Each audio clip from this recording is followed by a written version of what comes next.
بسم اللہ الرحمن الرحیم۔ السلام علیکم۔ آج کی یہ کہانی ایک پرانے سیب کے درخت اور ایک بچے کے درمیان دوستی کے بے مثال واقعہ پر مشتمل ہے۔ کہانی سننے سے پہلے آپ سب سے درخواست ہے کہ اگر آپ چینل پر نئے ہیں تو چینل کو سبسکرائب کریں۔ قدیم زمانے میں سیب کا ایک بڑا درخت تھا۔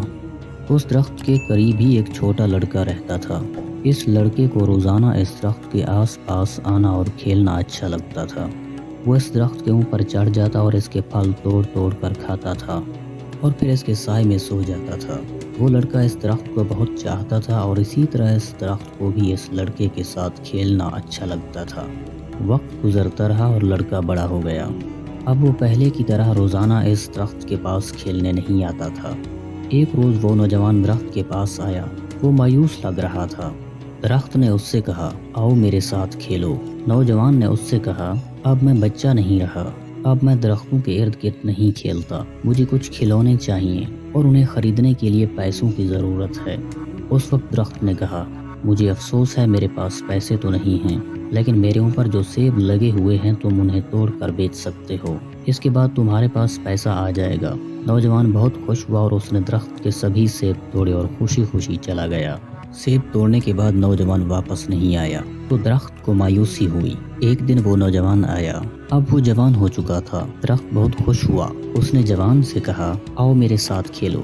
حسب توقع اس نے انکار کر دیا۔ میرے پاس کھیلنے کا وقت نہیں ہے، میرے لیے ضروری ہے کہ میں اپنے کنبے کے لیے کام کروں، ہمیں رہنے کے لیے ایک مکان کی ضرورت ہے، کیا آپ میری مدد کر سکتے ہیں؟ درخت نے اس سے کہا، افسوس ہے کہ میرے پاس کوئی گھر نہیں ہے، پھر بھی اپنا گھر بنانے کے لیے تم میری ٹہنیاں کاٹ سکتے ہو۔ اس آدمی نے درخت کی ساری ٹہنیاں کاٹ لی اور خوشی خوشی چلا گیا۔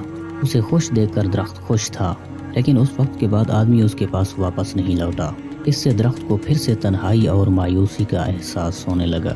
ایک دن پھر جب دھوپ نکلی ہوئی تھی اور گرمی کافی زیادہ تھی، وہ شخص آیا۔ اسے دیکھ کر درخت خوش ہو گیا اور حسب عادت اس سے کہا کہ آؤ میرے ساتھ کھیلو۔ آدمی نے کہا، میں بڑا ہو گیا ہوں اور چاہتا ہوں کہ سمندر میں سفر کروں تاکہ خوشحال ہو جاؤں، کیا آپ مجھے ایک کشتی دے سکتے ہیں؟ درخت نے کہا، میرے تنے سے اپنی کشتی بنا لو، اس سے تم دور تک سفر کر لو گے اور خوشحال ہو جاؤ گے۔ آدمی نے درخت کا تنا کاٹا اور سمندری سفر کے لیے نکل پڑا۔ کافی عرصے تک نہیں لوٹا۔ سالوں بعد وہ شخص پھر آیا۔ درخت نے اس سے کہا، اے میرے بیٹے، مجھے افسوس ہے لیکن میرے پاس سب کچھ نہیں بچا جو میں تمہیں دے سکوں، تمہارے لیے ایک سیب بھی نہیں بچا ہے۔ اس آدمی نے کہا، کوئی بات نہیں، میرے پاس اسے کھانے کے لیے دانت ہی نہیں ہیں۔